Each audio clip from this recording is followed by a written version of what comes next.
cerveja, hein? You talking to me?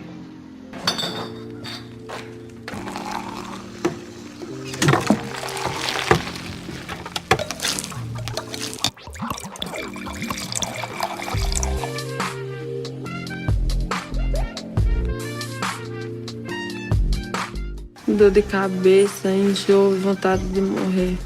Tu tá de ressaca.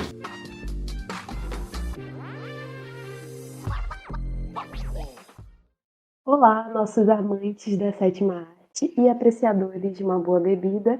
Aqui quem vos fala é Juliana e sejam bem-vindos ao Cinebar Podcast. E eu sou a Ana, sejam muito bem-vindos. Hoje eu estou bebendo um vinho tinto, um Ângelo Montepulciano d'Abruzzo. E eu também estou bebendo um vinho tinto. Gostaria de agradecer finalmente a chegada do inverno carioca. Que assim, para quem está ouvindo de outras partes do Brasil, isso é um milagre. A gente aproveita para tirar a roupa de frio do guarda-roupa, que já está fazendo aquela crosta de mofo, e tomar um bom vinho. E eu estou bebendo um Estância Mendonça, um vinho argentino, que é uma mistura de uvas Merlot e Malbec. Hoje a gente tá chique, né, minha amiga? Hoje a gente tá muito, muito chique. E bom, vamos lembrar, se tiver menos de 18 anos, não beba. Se beber, não dirija. E se for beber, beba com moderação. Hoje direi que estou com moderação, já que no último podcast não estava. Hoje serei uma pessoa comedida como Ana Cecília. Até porque voltaram nossas aulas, né? Temos que estar mais comedidas agora. A gente tem que fingir aí que a gente tem um comprometimento intelectual. E assim, apresenta aí pra gente, Ana, nossa produção de hoje, né? Que também, assim como a nossa realidade, não é nada feliz, nem alegre, nem engraçado. Gente, hoje nós vamos falar de uma produção mais tensa. A gente vai falar da série do Caso Evandro, que lançou, acho que no começo do mês passado, no Globoplay. Para quem não conhece, o Caso Evandro é baseado em um podcast chamado Projeto Humanos. A segunda temporada desse podcast foi O Caso Evandro. Conta a história por trás de um dos crimes mais intrigantes do Brasil. Em abril de 1992, o menino Evandro Ramos Caetano, de 6 anos, desapareceu misteriosamente em Guaratuba, no litoral do Paraná. O jornalista que criou o podcast se chama Ivan Mizanzuki. Ele é do Paraná. E ele criou exatamente porque ele cresceu ali naquela época, ele tinha mais ou menos a idade do Evandro, quando o Evandro desapareceu, e ele ficou muito traumatizado com aquele acontecimento, e quando ele virou adulto e criou o seu podcast, ele resolveu investigar também o caso. E o podcast é enorme, ele tem 36 episódios, mas para quem gosta aí de crime e sistema judiciário, tudo isso vale muito a pena escutar, porque a pesquisa que o Mizanzuki fez é incrível, assim, é um negócio de deixar de queixo caído, sabe? E ele lançou um livro também agora recentemente, eu não sei, não comprei, mas para quem se interessar, não se interessa em podcast, mas se interessa por livros criminais, tem o livro também. E a série da Globoplay, que é dirigida pelo Ali Muritiba. Ele dirigiu um filme chamado Ferrugem, que ganhou o Festival de Gramado em 2018. Mas, além dele, a série também é dirigida pela Michelle Chevran, que, além de dirigir, ela produz, e uma das últimas produções dela foi o documentário sobre o Pelé, que lançou na Netflix há alguns meses atrás. A série ela tem um caráter bem documentário clássico e ela trabalha então com entrevistas com os envolvidos e simulações dos acontecimentos da época. A série, né, ela traz 8 episódios, 7 deles voltados para falar sobre o caso Evandro, né, para destrinchar aí os acontecimentos do caso Evandro, mais conhecido como as Bruxas de Guaratuba, né, no imaginário popular. E o último episódio foca mais no caso do Leandro Bossi, que é um menino que também foi muito injustiçado nessa situação, né? Ali que tem uma família pobre e não teve o mesmo protagonismo, a mesma atenção do caso Evandro, mas ali no finalzinho conseguiu dar uma surfada no caso Evandro para também ganhar ali um espaço. Que eu acho que aí também tem muito do próprio trabalho do Ivan, né? A gente vai ser a gente elogiando o trabalho do Ivan o tempo inteiro, é isso aí, sinto muito. Porque fazer esse episódio sobre o Leandro Bossi é importante para mostrar o caso do Leandro também, que foi ignorado ao contrário do Evandro, né? E por isso que a Juliana falou, porque era um menino mais pobre, de uma família muito mais humilde, sabe? E que não teve a mesma atenção e não teve desfecho, né? Por mais que o caso do Evandro a gente saiba aí que o desfecho não foi bem uma resolução do caso, né? O caso continua sendo não resolvido. O do Leandro não teve nada, não existiu, assim, né? Então é um pouco mais complicado. Eu queria só falar rapidinho que eu que escutava o podcast, eu adorava a musiquinha do podcast. E aí, quando eu fui assistir a série e tocou a musiquinha, eu fiquei muito emocionada, porque eu falei, ai, que saudades, era tão bom ouvir. Podcast, assim, é a melhor coisa para você ouvir fazendo uma faxina na casa, lavando uma louça. E realmente, assim, se você não gostou do podcast do Ivan, por favor, se retire. Não, brincadeira, fica aí, dá uma atenção pra gente. Bom, então, vamos falar mais da série agora, né? Uma série um pouquinho complicada de falar, fazer comentários. Sim, eu fico até com um certo receio do que o que falar nessa primeira parte do podcast, porque é uma série com muitas reviravoltas, né? Então acaba que muitos detalhes trazem spoilers importantes aqui para o nosso ouvinte. Mas, como a gente já havia comentado, a série vai falar sobre o caso famoso, né? Que é o caso Evandro. E no primeiro episódio, ela vai trazer ali um resumo, né, dos primeiros momentos de vida ou desaparecimento do menino Evandro. Vai refazer o caminho que ele fez ali de volta para casa antes de sumir. Então faz ali um pequeno resgate, um pequeno resumo de toda essa situação. Na verdade, ele ficou desaparecido por alguns dias, né? Até acharem o corpo dele na mata. E o corpo estava bem desfigurado, assim, tinham tirado várias partes do corpo que serviriam para um reconhecimento. Então, foi uma cena bem chocante para quem achou. E também, aí no imaginário popular, né, ao invés daquilo ser encarado de uma forma que retiraram ali parte do corpo para que ele não fosse reconhecido, foi encarado como um ritual satânico. Então a gente já vê que a história já vira para um lado um pouco mais complicado, né? Porque assim, você não encara de um lado racional o fato do corpo ter sido encontrado daquele jeito. Você já apela para algo que, assim, gente, eu sou muito cética. Eu sou ateia, então para mim, quando apelam para esse lado, assim, eu e a Juliana, a gente conversa muito sobre filme de terror, né? E eu digo que filme de terror que apela pra religião, comigo não desce, sabe? Porque eu não me assusta, não me dá nada. É isso, eles apelaram pra um lado que não é realista, assim. Pode existir, existe sim em alguns lugares. Existiram alguns casos que sim, tem isso, tem um lado de um ritual religioso. Mas não é assim, sabe? Não deve ser a primeira coisa que você pensa quando você acha um corpo desfigurado. Você tem milhões de coisas para pensar. E na minha opinião, que é um ritual satânico, é a última. A nossa sociedade brasileira gosta bastante, né, dessa coisa de bruxas e satanismo. Eu diria até que a sociedade brasileira conservadora tem uma tara para isso, né? Eu acho que eles gostam bastante de falar. Classificar qualquer tipo de ritual e espiritualidade que não seja cristã como uma forma de satanismo ali, né? Mas, diferente da minha amiga Ana aí, eu já sou uma pessoa mais ligada à espiritualidade, né? E essa série me deixa com um grande incômodo. Antes de entrar aqui no podcast, eu e a Ana, a gente tava até conversando, né? E aí eu tava falando, amiga, assim, surreal isso, porque a série, nos 2 primeiros episódios, te faz acreditar que estamos diante de um ritual de magia negra, como gosta de dizer a mídia, né?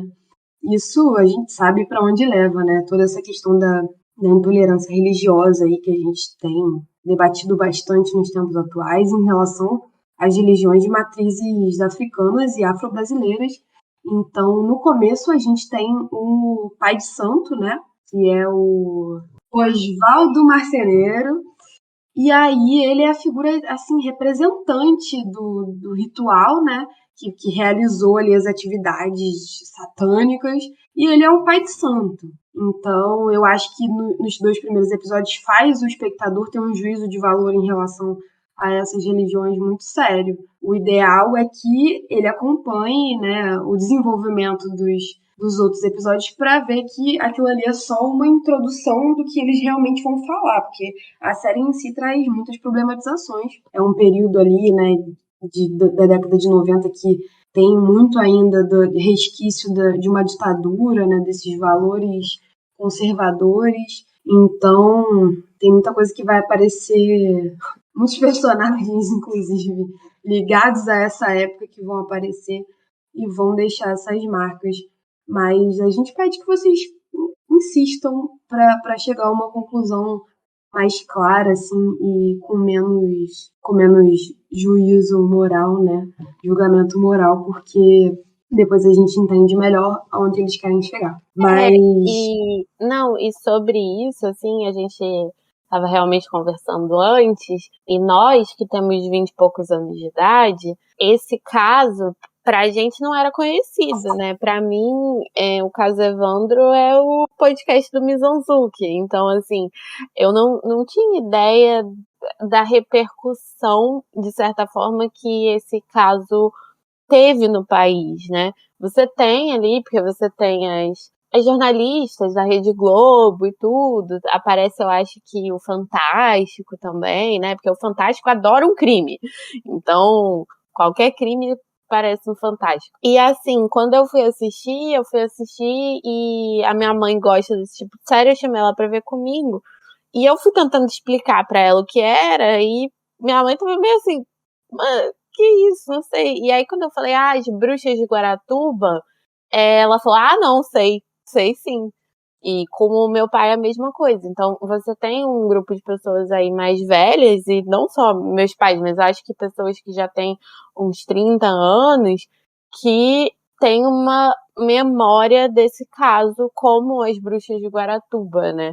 E aí que é, pra mim, um dos pontos muito fortes da série, que é mostrar que tudo que você sabia sobre esse caso não é o que é de fato o caso, sabe? Porque o que foi mostrado pela mídia, o que foi a narrativa construída, não é a realidade. E aí é isso, os 2 primeiros episódios, eles seguem a narrativa construída pela mídia, pelo judiciário. Quando passa disso para o terceiro, que entra já realmente a investigação do Ivan Mizanzuki, né? é importante a gente falar do papel da mídia nesse caso, que é a principal, né, constituidora dessa memória que os nossos pais têm, né, e de repente uma galera que foi chocada por esse caso na década de 90, porque a gente sabe que a mídia ela já faz a própria condenação ali antes de sair qualquer resultado no campo judiciário, ela já tinha dado a sua sentença. E a gente não falou ainda, mas a família Abage era a principal culpada ali de ter planejado, né? Foi a principal. Pelo que conta ali no caso, foram elas que planejaram o assassinato, o desaparecimento, porque a gente ainda não tem certeza de nada, né? Foi um caso que não teve um desfecho, do menino Evandro. Então a família Abage fica muito em voga e a mídia, né, são 2 mulheres ali, já faz a sentença delas como as bruxas de Guaratuba. E a gente estava até comentando, né, quando as reviravoltas desse caso vêm à tona, a mídia não dá tanto destaque como o surgimento do caso, porque ela já tinha dado desfecho para esse caso. Foi um ritual de magia negra, a família Abage, Celina Abage, Beatriz Abage, Oswaldo Marceneiro, eram 7 envolvidos, né? E aí tem toda uma mística cabalística, sei lá, em relação à numerologia dos fatos que um dos personagens cria, né? Tá criando toda essa teoria da conspiração. E a mídia comprou, o judiciário comprou, a maioria da população comprou e compra até hoje. O caso não teve o desfecho ideal, o desfecho que a gente esperava para esse menino, para essa família, que está até hoje sem uma resposta. Para essas famílias, né, porque nesse mesmo período que desapareceram Evandro e Leandro, outras crianças, várias, eu não sei o que acontece, assim, com os anos 90, que é um ano muito macabro em relação ao desaparecimento de crianças. De toda forma, assim, é muito importante o Ivan trazer isso à tona, trazer isso de volta para ir contra essas ideias que se tinha em relação a esse caso, assim, que já estavam consolidadas pela mídia e por essa sentença equivocada que a mídia já faz antes dos casos. A gente até, quando estava preparando aqui o podcast, o material do podcast para vocês, né, reunindo as pesquisas, a gente lembrou muito do caso da Eloá e da Sônia Abrão ligando pro sequestrador, sendo que estava lá todo o imbróglio de negociação com a polícia. Então, a gente sabe que a nossa mídia brasileira já tem aí uma fama bem ruim quando se trata desses crimes bárbaros, de fazer um juízo de valor, uma sentença para a população e aí, a partir daí, se constitui a história, fica marcado. E a verdade dos fatos, né, fica à mercê de quem quiser ir atrás procurar. Pois é, e além da Eloá, a gente estava falando também do Lázaro, né, que aí tá agora conhecido o serial killer de Brasília, e que já saiu até satanismo, de novo, né, o cara sendo acusado de satanismo pelos crimes que ele está cometendo, e você a mídia não aprende nada.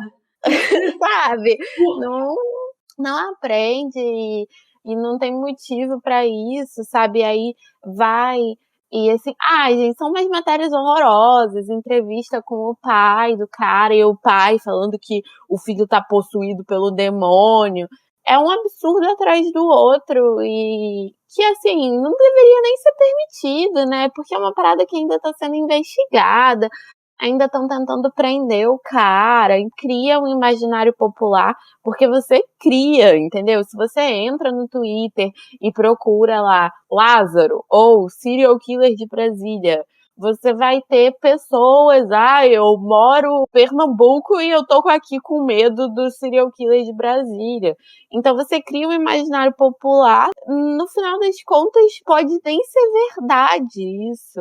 Eu tô cansada já. Eu sinceramente, quando vi esse caso agora de Brasília, eu já sabia que vinha. Eu olhei e falei, lá vem, vão fazer de novo a mesma besteira que fazem sempre. O ponto é esse, a mídia corre para ter o furo ali foram encontradas peças de rituais de magia negra, que eles adoram usar esse termo, né?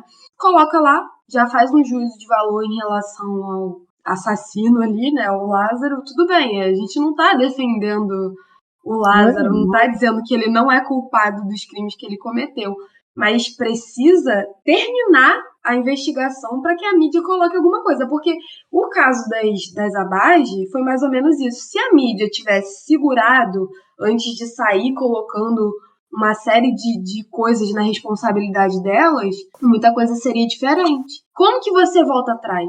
Você não volta, você já virou para a sociedade, para uma população que gosta, né, de uma lenda urbana, gosta dessas coisas e já colocou aquilo ali, já estabeleceu que aquele cara pratica rituais de satanismo. Então, você não consegue voltar atrás. Às vezes é um cara que tem... Às vezes não, né? Nitidamente é um cara que tem muitos problemas psicológicos, que tem vários distúrbios, e ele é reduzido a apenas um cara que foi possuído pelo demônio. E a maioria da população acredita porque isso convém, porque isso faz sentido dentro da lógica e da ideologia religiosa cristã que a gente tem aqui no Brasil.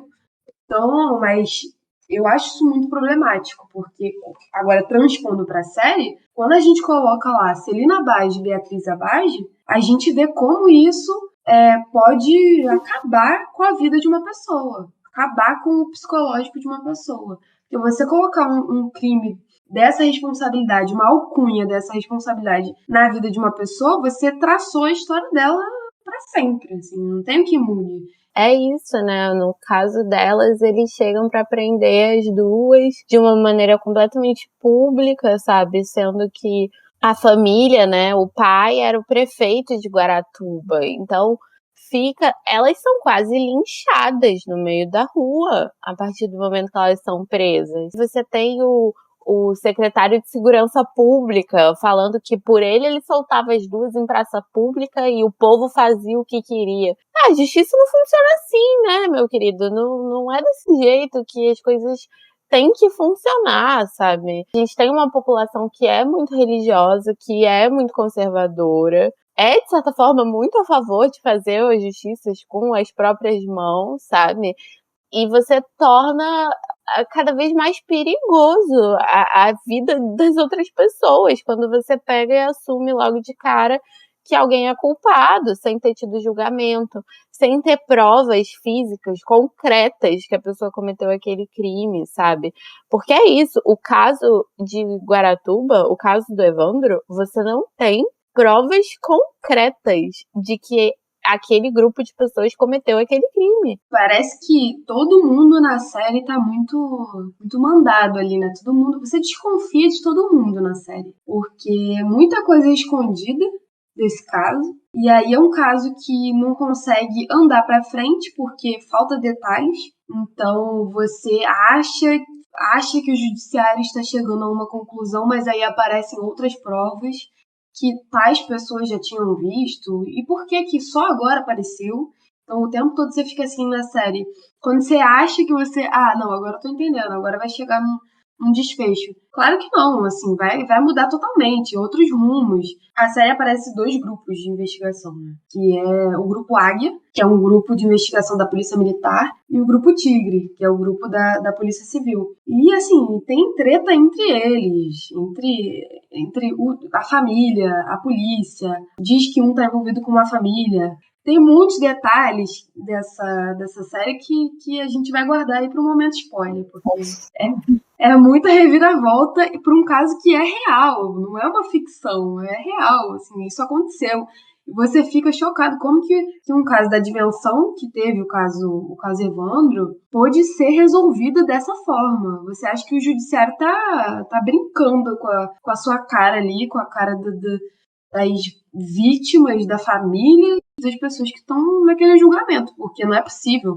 Eu acompanho o podcast, eu vi a série e eu só acho tudo muito complicado. Eu fico olhando, fico impressionada com a incompetência, de um modo geral, da Polícia Civil e a Polícia Civil nem tanto, porque ela é isso, né? O Grupo Tigre da Polícia Civil foi atravessado pelo Grupo Águia da Polícia Militar, porque você tinha que descobrir quem foi que cometeu aquele crime, né? A Polícia Militar entra ali pra descobrir, pra falar, não, foram essas pessoas, e atravessa o caso da Polícia Civil, não deixa a investigação que estava sendo feita de uma maneira mais cautelosa continuar, né? A gente tem uma série da Netflix que se chama Making a Murderer, que lançou em 2015 e que foi meio que precursora nesse mundo aí de séries sobre crimes reais, mas sobre crimes que o desfecho, na verdade, é uma grande mentira, né? Então você tem um cara que tá na prisão há anos e que é inocente. E essa série foi um marco disso, e depois a Netflix tá cada vez mais investindo também nesse gênero de séries true crime. teve uma que lançou há pouco tempo sobre o desaparecimento da Madeleine McCann, que aí dialoga bastante com o caso Evandro também, no sentido de você não ter até hoje o resultado final, né? Você não sabe o que aconteceu ainda. As duas séries são muito bem feitas também, eu acho, o caso Evandro e o desaparecimento da Madeleine McCann.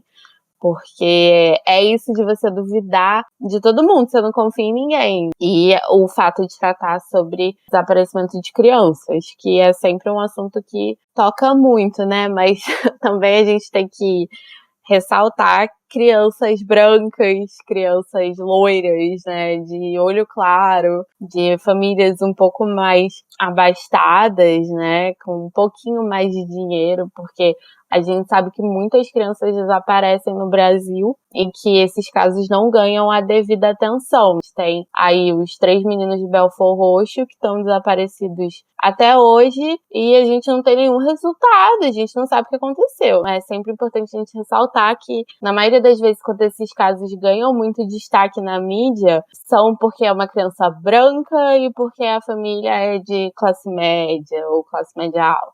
Foi bom você lembrar, porque esses casos não ganham a mesma repercussão. E é isso, não tem série, não tem filme, não tem livro, não tem nada marcando o desaparecimento desses meninos negros de comunidade dentro de um país na América Latina. Já tem muitas contradições aí explícitas que fazem a mídia abafar esse caso. E foi muito bom você lembrar do caso da Madeleine McCann. Tem todo um imbróglio com essa questão da investigação, com essa questão policial. Entra um investigador e todo mundo começa a desconfiar. Ele também já cria uma teoria ali sem provas para correr com a solução do caso, se desconfia da família. São casos onde chegar a uma conclusão parece ser muito difícil mesmo. Porque pode ser isso. São crianças brancas, loiras, muitas vezes de olhos azuis. O interesse em relação a essas crianças por famílias estrangeiras que não podem ter filhos é muito grande. A gente sabe que o tráfico infantil é um dos maiores hoje na Deep Web, nesses mercados aí. São casos muito tensos, assim, tem muitas reviravoltas e você não sabe em quem acreditar. Se você acredita na polícia, se você acredita na família, nos vizinhos, nas testemunhas que viram alguma coisa. Você fica desconfiando de todo mundo e não chega a conclusão nenhuma. E as famílias também não descansam e todo mundo fica esperando uma resposta. E aí nesse sentido, realmente, o último episódio sobre o Leandro Bossi, pra mim, foi muito forte, porque como o Leandro não teve desfecho, o Leandro nunca foi encontrado, o pai do Leandro falando e ainda com esperança, aquilo ali mexeu muito comigo. São famílias que sofrem, porque não sabem onde está o próprio filho, não sabe o que aconteceu. E é muito complicado, assim, a gente pensar sobre desaparecimento de criança sempre. Eu acho que a série tem um cuidado com esse assunto também, né? Porque não dá pra fazer uma coisa só sensacionalista à la Datena, né? Não dá pra ser só isso. Você tem que ter um cuidado com as famílias. Porque as famílias são as que mais sofrem. Você riu do Datena, amiga? Eu ri do Datena, porque é muito isso, assim.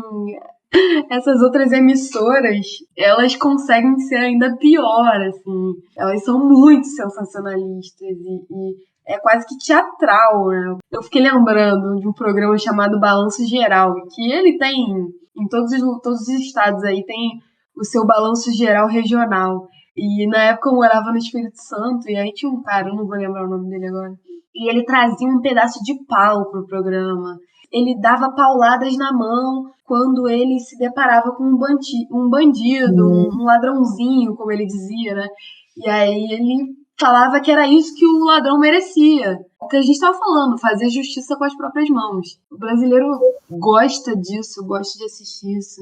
Eu rio porque é cafona, né? Mas é muito sério. A gente precisa rever a postura da nossa mídia E eu achei que a gente estava caminhando para isso, mas depois do caso do Lázaro aí, saiu no G1, saiu em tudo que é lugar, assim, não teve uma que escapou. Todas elas divulgaram essa parada da magia negra, do satanismo. Então, infelizmente, eu não queria rir, mas só me resta rir, porque eles não aprenderam nada e já mostraram que não vão aprender. Não querem, não fazem o menor esforço. Basta ali atrair a atenção de algumas pessoas que... Porque tem isso, né? A mídia fala que a galera quer ouvir também. Então, eles procuram. O que essa sociedade quer ouvir? O que ela gosta de ouvir? Eu vou atrás disso. E aí acabou. Não importa as verdades, os fatos. Não importa mais nada. É o que tem pouco comprometimento. E é uma sociedade conservadora, religiosa, punitivista. Então, o que as pessoas querem ouvir, né? Elas querem ouvir os crimes e o que aconteceu com aquele criminoso depois. Então, é sempre isso. E se tem uma ligação com religião, olha, a audiência vai lá pra cima, né? E aí, bom, acho que a gente vai ter que entrar nos spoilers, porque eu acho que a gente até se segurou muito. A gente não falou quase nada de spoiler, tá? E realmente, depois dos 2 primeiros episódios, que são mais a narrativa hegemônica, ele entra na investigação do Ivan, lá do podcast do Projeto Humanos, e que essa investigação deu o que falar, né? Precisa entrar na parte do spoiler, senão a gente vai ficar girando em looping, porque não tem muito o que falar que vocês já não saibam sobre o começo desse caso. Mas a partir do 3º episódio, tudo que vier é pra deixar de boca aberta. Então vamos lá. Spoilers, spoilers, spoilers. Eu tô bêbada. I am so much happier now that I'm dead. Marcelina, você vem pra casa agora, não ataca minha deslitimia.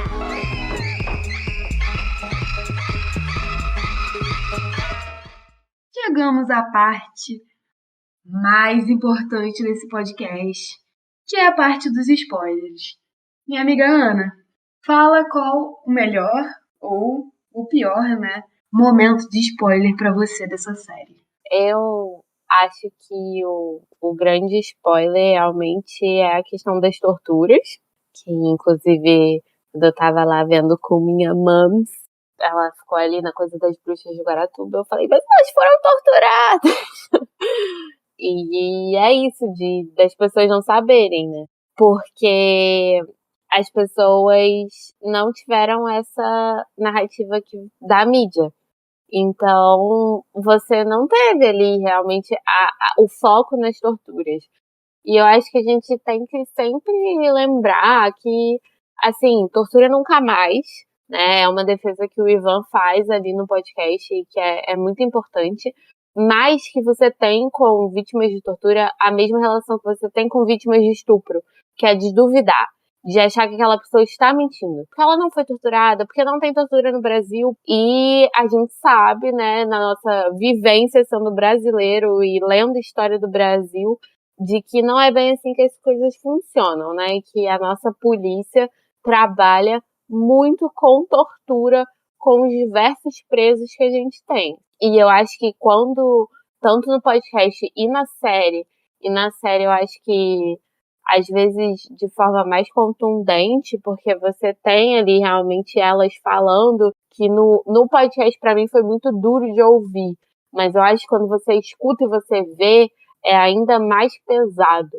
E aí você tem aquele relato de tortura ali, a Beatriz, sabe? Cara, que mulher desculpa o palavrão, acho que foi o primeiro palavrão que eu falei no podcast todo, mas assim, eu não tenho outra palavra para descrever a Beatriz, porque sinceramente ela é incrível, sabe? E ela sobreviveu ao que ela sobreviveu. A gente tem esse nosso presidente que é um genocida, que apoia torturador e que fala coisas horrorosas, entendeu? E a gente teve uma presidenta que foi torturada, sabe? Uma mulher muito forte, incrível, a nossa querida Dilma Rousseff, e que a gente tem que sempre lembrar, sabe? Que tortura nunca mais, que tortura não é método de investigação, que não pode coagir nenhuma pessoa, que depoimento sobre tortura não é depoimento. Eu acho que o brasileiro tem que aprender isso, porque como a gente já falou, a gente vive numa sociedade conservadora, punitivista, que apoia o olho por olho, dente por dente, e que não é desse jeito que tem que funcionar. Então é isso, falei aí forte mesmo, porque é um assunto que para mim é muito pesado e que eu acho que a gente sempre tem que dar a devida importância. Editor, solta a palminha aí pra nossa amiga Ana Cecília, que eu adoro quando ela se solta. Mas é isso, assim, eu tendo a concordar com o discurso aí efusivo da nossa amiga, mas falando aí da polícia militar, né, que é representada na série pelo Grupo Águia, fica nítido que nessa investigação a gente carrega historicamente muitos resquícios da ditadura. Inclusive, o meu spoiler favorito, ou o pior spoiler, né, porque essas cenas são muito difíceis de assistir, são descritas com muito detalhes, então, assim, realmente dá uma revirada no estômago. Mas o meu é quando fala da figura do ditador ali do Paraguai e a relação que a polícia militar, né, que o Grupo Águia, que é o grupo que investigava, mantinha com essa figura de alguma forma, porque essas torturas aconteceram dentro dessa casa com alguma permissão de alguém, eu não sei até que ponto essa figura participou ali de ceder essa casa para esses policiais, mas a gente vê o quanto ainda na década de 90 a gente carrega resquícios e ainda tem manchas na nossa história em relação à ditadura. E nesse lugar elas são convencidas, sob tortura, a assumir um crime que elas nitidamente não cometeram. Tá muito nítido. E, continuando isso, o meu spoiler favorito também é quando o Ivan coloca ali as vítimas, tanto a promotoria também quanto a defensoria, para escutar fitas que tinham sido perdidas durante o processo e que são as fitas que ficam claras, são provas claras dessa tortura, que são muito difíceis de escutar. Para a gente, como espectador, já é difícil de escutar, imagina para essas pessoas que tiveram que passar por essa realidade. Para mim, é muito triste a gente ter que remexer nessa memória aí, mas é essencial, né? Quando eu penso no estudo da história, enfim, nas narrativas em relação à nossa política, a memória é o caminho mais importante. E aí, quando a gente pega essas fitas, a gente relembra de muitas figuras que foram torturadas, em muitas produções audiovisuais que a gente já tem hoje, que a gente acompanhou isso aí, e principalmente a figura de uma ex-presidenta, né, que foi ameaçada constantemente com essa memória que é muito traumática. Então, sim, o nosso podcast é um podcast que não é isento, e aqui eu gostaria de trazer Samantha Schmutz, que tem representado muita coisa quando a gente fala de política, maravilhosa, porque é isso aí, a gente não pode ser isento. Uma coisa é você ter uma opinião política divergente, outra coisa é você apoiar um cara que defende tortura e que não cuidou de uma população sofrendo uma pandemia mundial, assim, que, bom, o nosso digníssimo meme aí do Tá Passada mostrou de forma muito rica e alegre uma situação que pra gente, no cenário mundial, é super constrangedor. Um presidente não responder 20 e-mails que foram, minha amiga Ana? Mais de 20, foram mais de 50 e-mails. Mais de 57 e-mails da Pfizer oferecendo vacinas, assim, quase o caminhão do ovo, o caminhão virou bacana, vacina na sua rua, praticamente isso, e o presidente simplesmente ignorou, porque ele não está preocupado com isso. Hoje eu tive que ouvir o nosso ministro da Economia, Paulo Guedes, falando que o brasileiro come muito, que a gente deveria se comportar como os europeus, porque os europeus, depois de 2 guerras, aprenderam a comer pouco. E aí, isso para mim, uma população que beira abaixo da linha de desemprego, que está sendo atacada por uma doença, ter que ouvir um representante do governo dizer que nós, como indivíduos dessa sociedade, comemos muito, Pra mim isso pra mim que é balbúrdia, entendeu? Isso que é ser fanfarrão num governo, é isso. Não, é isso, é importante. Eu acho que a Celina e a Beatriz Abage e o Oswaldo Marceneiro e o Davi, né? A gente teve, eu não vou lembrar o nome dele agora, meu Deus, minha memória. Nós tivemos pessoas que morreram na prisão, pessoas inocentes que foram torturadas e morreram na prisão nesse caso. A série serve como a memória viva desse sistema e que a mídia faz parte. Não é só a polícia, não é só o judiciário, mas você tem a mídia que condena antes do julgamento. Então, é importante a gente lembrar que essas pessoas, todos eles foram torturados. Não teve uma pessoa que foi indiciada pelo caso Evandro que não foi torturada, que não alegou ter sido torturada. E tortura é grave, a gente tem que levar a sério. A gente não pode falar para a pessoa, não, você está mentindo. Você investiga. É importante acreditar na vítima, sempre.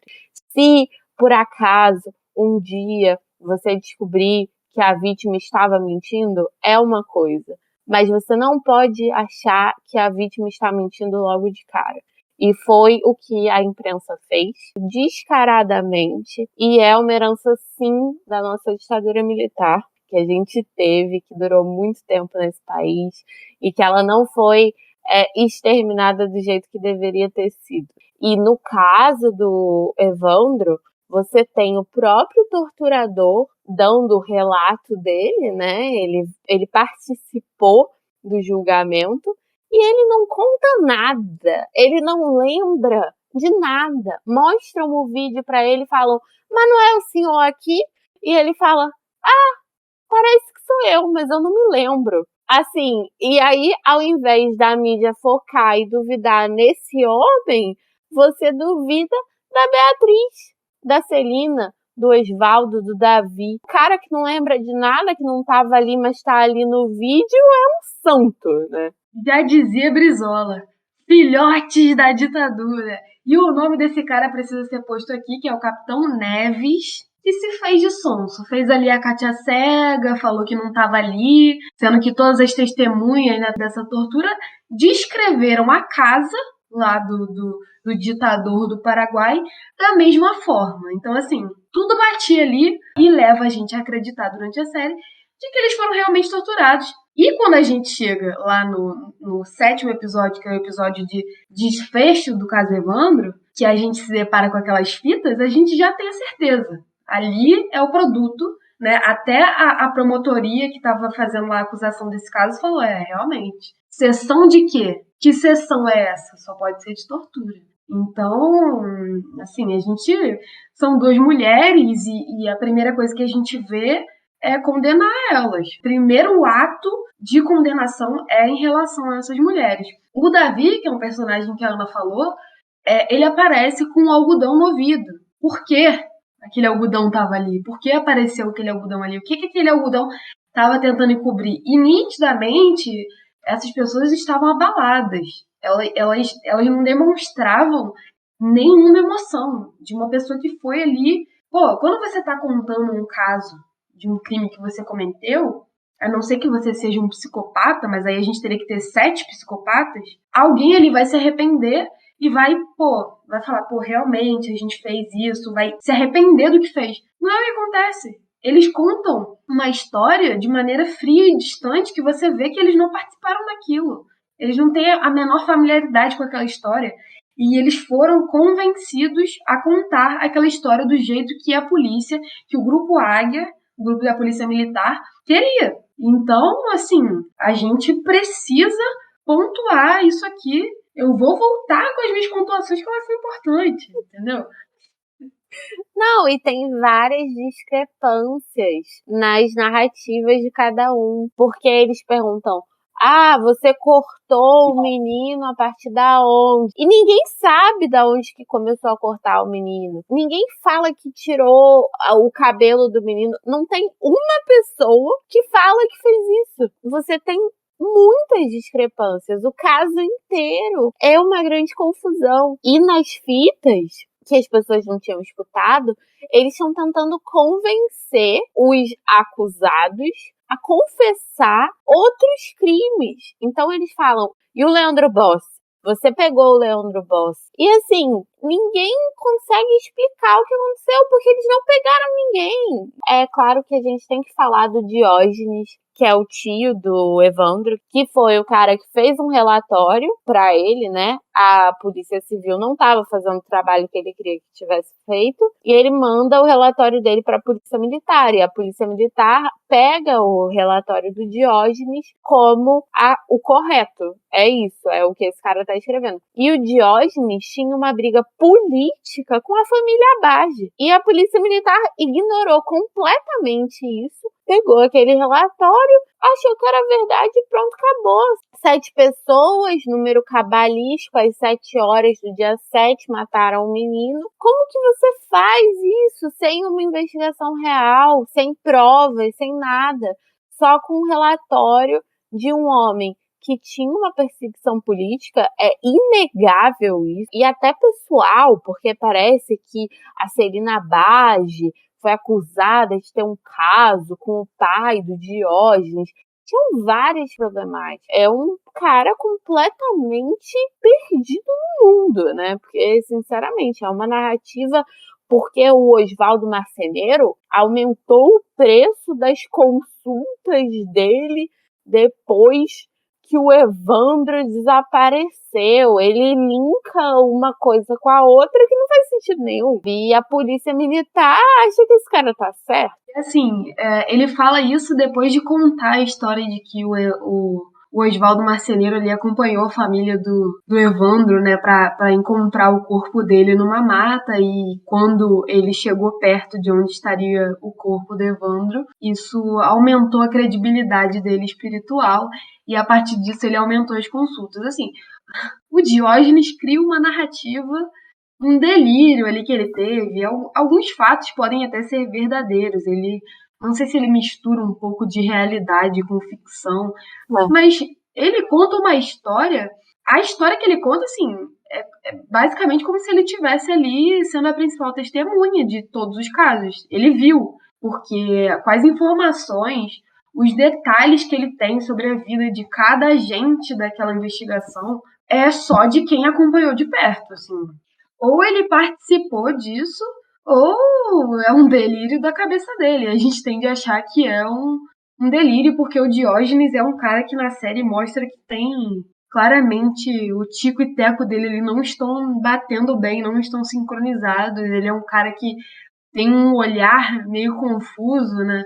Então a gente fica meio duvidando, e aí ele faz todo o caminho da investigação da morte de Leandro, contando toda a história, com todos os fatos que ele diz ter reunido, e entrega para a Polícia Militar, para o Grupo Águia. E o Grupo Águia, como, né, ali uma polícia investigativa, deveria pegar esse material e começar a avaliar a veracidade desses documentos. Deveria partir daí. Temos essas provas aqui, né, de um cara que é o tio do Evandro, então vamos ver até que ponto essa narrativa aqui tem uma veracidade. Não. O Grupo Águia pega aquela história, parte daquilo como se fosse uma verdade absoluta, cria toda uma condenação em relação à família Abbage e aos outros participantes sob tortura. Ele compra a narrativa do Diógenes, né? Eles compram ali a narrativa do Diógenes e convencem essas pessoas a falar aquilo como se elas tivessem feito. É muito tenso. A série é muito tensa, te deixa assim muito intrigada. Se você for uma pessoa com um senso crítico mínimo ali, você já não vai acreditar naquela balela toda lá de satanismo, enfim, Satanismo no meio. Porque, assim, o corpo que eles dizem ser o corpo do Evandro, né, porque até então eu não sei se tiveram provas claras de que aquele corpo era mesmo o corpo do Evandro, porque o corpo que eles achavam que era do Leandro Bossi não era. Era um corpo de uma menina com as roupas do Leandro Bossi, assim. Esse é um spoiler que eu gosto também.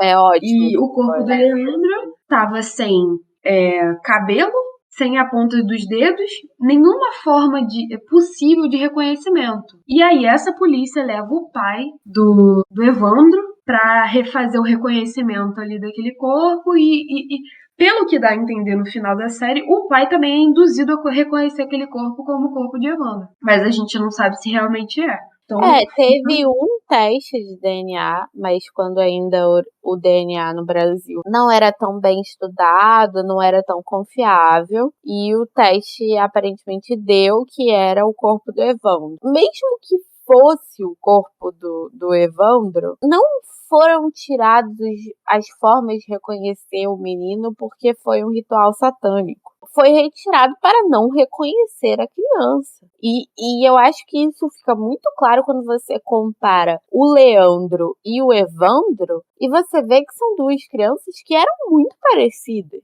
Sim, esse caso é muito louco, porque a própria promotoria ali, a primeira, né? Porque quando a gente vê a série já troca, né? É outro cara que assume o caso lá. Ele também estava no primeiro momento, mas ele não era ali quem atuava principalmente. Esse cara do início, a Celina Abage, a Beatriz Abage e todos os outros diziam que ele estava nas sessões de tortura. Todas reconheciam ele dentro das sessões de tortura. Você não acredita em nenhum personagem, mas você não leva ninguém mais a sério, não tem como. O judiciário virou uma palhaçada. E é isso que a gente fala da herança da ditadura, né? Porque você vê ali, é a ditadura militar no poder ainda. Não mudou nada. Continua sendo a mesma coisa. Você ainda usa métodos que são completamente ilegais. É algo completamente absurdo que a gente vê até hoje sendo usado no país. E a gente tem que parar e refletir que pessoas que cometem crimes, e aí qualquer tipo de crimes, por mais que a gente ache o crime mais absurdo no mundo, essa pessoa não tem que ser torturada. Essa pessoa não tem que ser violentada. Isso não é nenhum tipo de justiça, gente. A gente tem que refletir sobre o nosso conceito de justiça, sobre o nosso punitivismo, porque não é justo celas amontoadas de pessoas, sabe? Eu acho que a série traz esse ponto de reflexão mesmo, de você parar e você pensar o que você vê como justo e o que é só uma sede de vingança. Não, e a gente, enquanto sociedade, tem que... enfim, é muito difícil falar sobre isso, mas a gente tem que parar de achar que isso é defender bandido, sabe? A gente tem que parar de achar. A justiça, ela tem que agir de forma justa, né? Já a própria palavra, a etimologia da palavra já diz. E a gente não tá dizendo que Lázaro ou qualquer outro criminoso não tem que cumprir sua pena, mas parar de achar que falar que bandido não tem que ser torturado, não tem que ficar em condições péssimas na cadeia, é defender bandido, assim. E eu acho que isso tá demodê já, a direita usar esse argumento em relação a gente, entendeu? Precisamos evoluir enquanto sociedade. As pessoas, elas passam por problemas psicológicos e traumas muito grandes e isso gera indivíduos problemáticos. E poderia ser seu filho. Eu penso assim, a partir do momento que é dentro da sua casa, você não tem o mesmo juízo de valor, entendeu? Quanto com um menino pobre, um menino que foi totalmente barrado da educação e de qualquer proveito que ele poderia ter de lazer, de políticas públicas. E aí é muito fácil você fazer esse juízo de valor. Mas eu queria ver, a gente pega mesmo o caso aí do menino do Leblon. Tudo bem, rolou aí uma zoeira dele ser retardado, dele ser um playboyzinho de... Essa linha de corte, se fosse um menino negro, como que seria esse ódio? Como que seria destilado esse ódio? Então, eu acho que a gente precisa rever os nossos valores enquanto sociedade, a gente e parar de achar que quer passar a mão na cabeça de bandido. Não é isso, cara. Pô, vamos evoluir em relação a isso. Vocês gostam tanto de falar de Estados Unidos, Europa, de modelos de exemplo.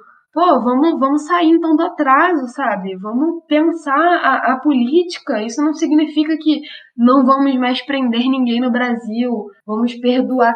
Não é isso. Eu acho que a gente tem que ser democrático, né? A justiça tinha que ser mais democrática e menos parcial. Quando a gente se depara com uma série dessa que traz ali, né, as simulações, a gente fica muito, muito revoltado, mas ainda assim a gente está falando da década de 90.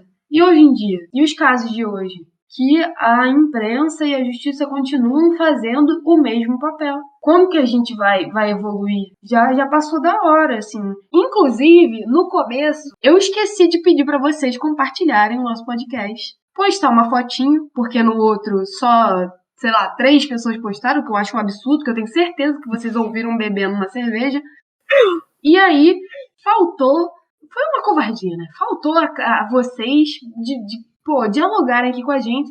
Tem que postar uma fotinho, tomando seu drinkzinho e marca lá o Cinebar, o @Cinebar Podcast.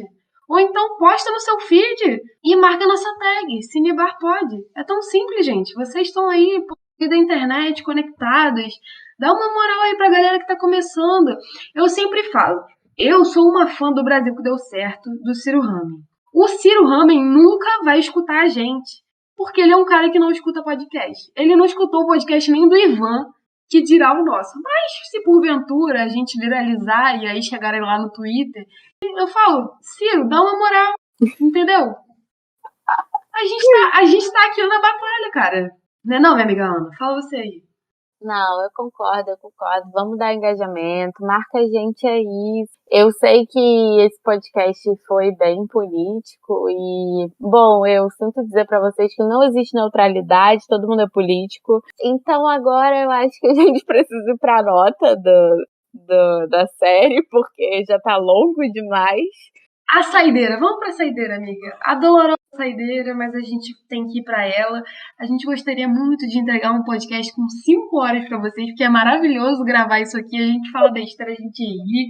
E a gente fala de política, a gente se entrega pra vocês totalmente. Então, minha amiga Ana, eu vou soltar os tambores e a gente vai pra nossa nota final e o nosso teor alcoólico, que é uma criação autoral aqui da nossa duplinha do Cinebar Podcast.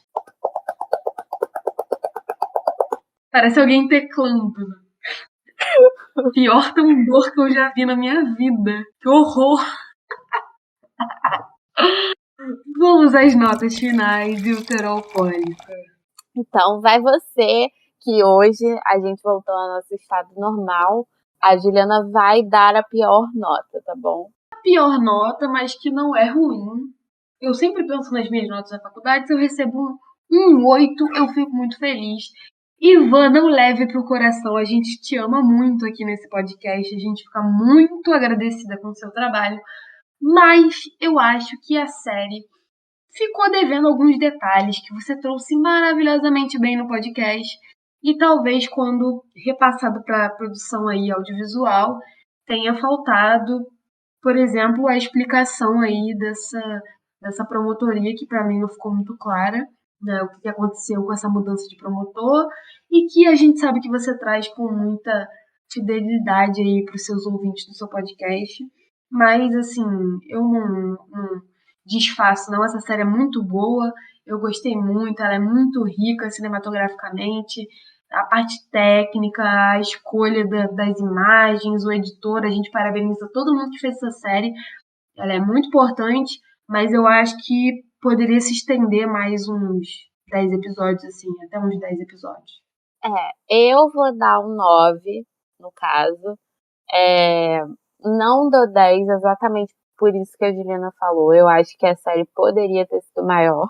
Eu entendo a vontade geral de fazer 7 episódios, porque é o falso número cabalístico ali, né? Mas eu acho que ela poderia ter sido maior exatamente para focar mais em várias partes que talvez tenham ficado um pouquinho de fora. Mas eu acho que como uma série nacional, sobre algo que ganhou uma grande repercussão. Eu acho, assim, dessas que foram lançadas ultimamente, ela é bem boa mesmo. Eu acho que vale muito a pena assistir.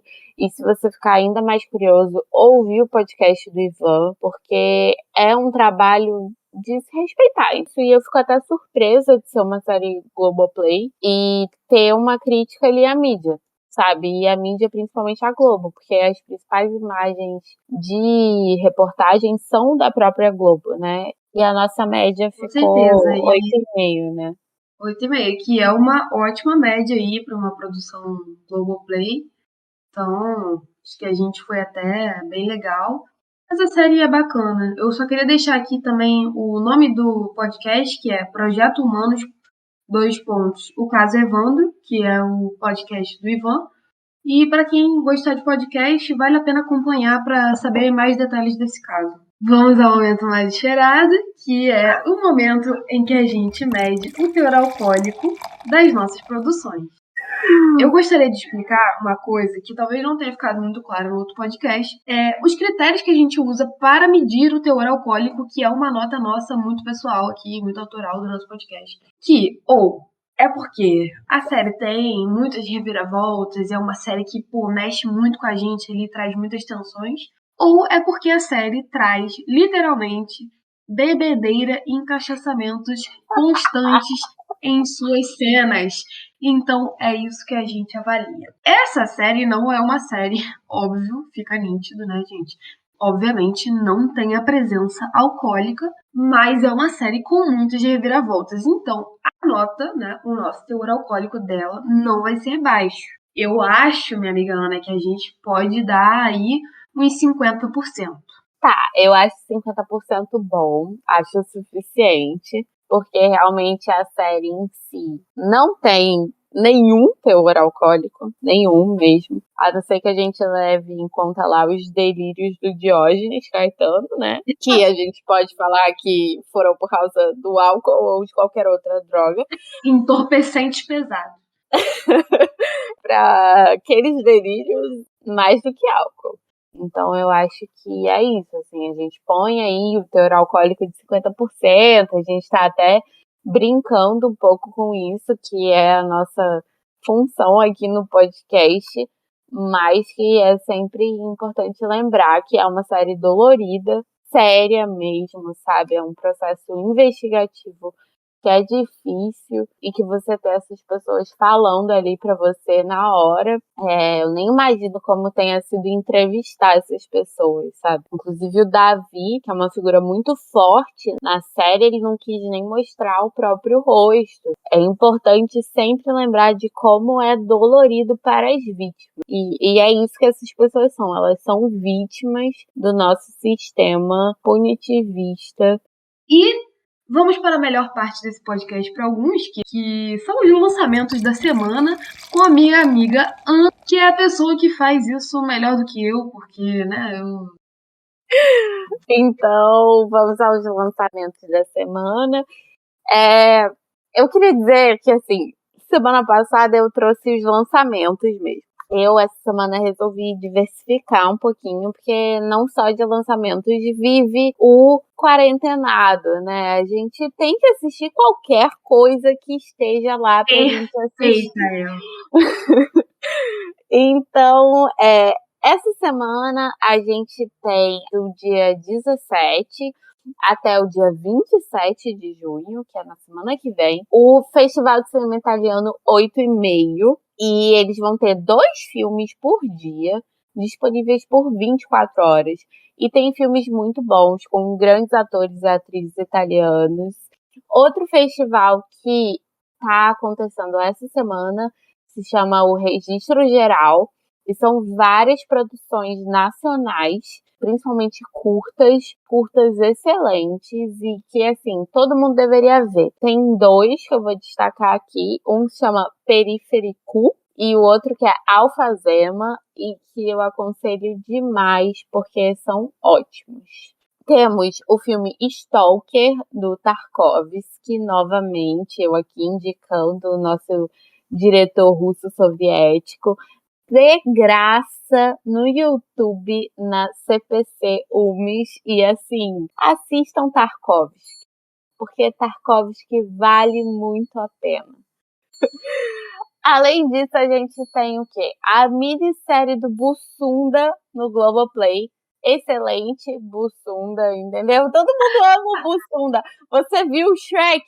Você ama o Bussunda. Então assistam a minissérie do Bussunda. Inclusive, Juliana sabe que meu amor por Shrek é eterno, entendeu? Assim, a gente pode fazer um episódio inteiro sobre Shrek, o filme que uniu todas as tribos. Vamos Shrek. fazer?